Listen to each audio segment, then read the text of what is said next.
Main ఏంటంటే మీకు ఇంట్లో మీరు పెళ్లి చేసుకుంటే మీరు పని చేయాల్సిన అవసరం లేదు. మొత్తం వస్తాడు సింహం పులి అంటాడు, బయట పులి ఇంట్లో పిల్లి. అట్లనే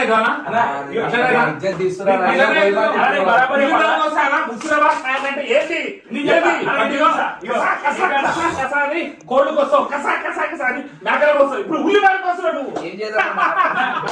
చాలా ఇంటర్ చేసా, చాలా బయటకు వస్తే తమ్ముడు ఎప్పుడు హైలైట్ అవుతాడు, ఎందుకంటే ఆల్రెడీ వర్కౌట్ చేసింటారు.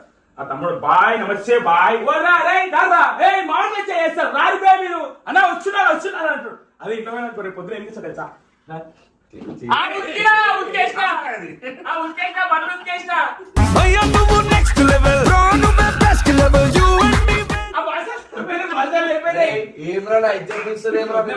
ఇంత మంచి గుణవంతుడు పని చేపిస్తురా నా ఇజ్జత్ ఇస్తురా అర్థమైతే అలా చెప్పాను పద్ధతి నన్ను మంచి వండుతా నేను కూస్తున్నా నీకు సాయం చేస్తున్నా.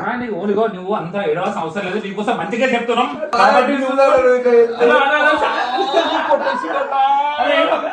ఈ వీడియోలో కేపీ అన్న, చింటూబాయ్, సాయన్న కలిసి చికెన్ వండుకుంటూ సరదాగా అల్లరి చేయడం మనం చూడొచ్చు భయ్యా. మొదట్లో ముషిరాబాద్ సాయన్న ఉల్లిపాయలు దొండకాయలు కోస్తుంటే అతనితో ఒక అరకిలో చికెన్ తెప్పించి 50 మందికి దావత్ ఇస్తున్నాడంటూ ఆట పట్టించారు. ఆ తర్వాత సాయన్న పెళ్లికి సంబంధాలు చూస్తున్నారని, ఇంట్లో ఉల్లిపాయలు కోసేటప్పుడు ఏడవకుండా భార్యను బాగా చూసుకుంటాడని, ఇంట్లో పనులన్నీ అతనే చేస్తాడంటూ కామెడీ చేశారు. మధ్యలో సాయన్నకి ఎవరో గర్ల్ ఫ్రెండ్ ఉందని రాత్రిపూట ఎవరితోనో ఫోన్ లో మాట్లాడుతుంటూ గిల్టీగా ఫీల్ అయ్యేలా చేసి ఏడిపించారు. ఇక చికెన్ వండడం పూర్తయ్యాక అందరూ కలిసి టేస్ట్ చేశారు భయ్యా. చికెన్ ముక్క తిన్న చింటూబాయ్ టేస్ట్ అదిరిపోయిందని మూర్చపోయినట్టు యాక్టింగ్ చేయగా అతని మీద నీళ్లు కొట్టి లేపారు. ఇలా వీడియో మాత్రం ఫుల్ ఎనర్జెటిక్ గా, సరదాగా, ఫుల్ కామెడీగా ఉంది. పూర్తి వీడియో పరేషాన్ క్యాపీ ఛానల్లో ఉంది, చూడండి.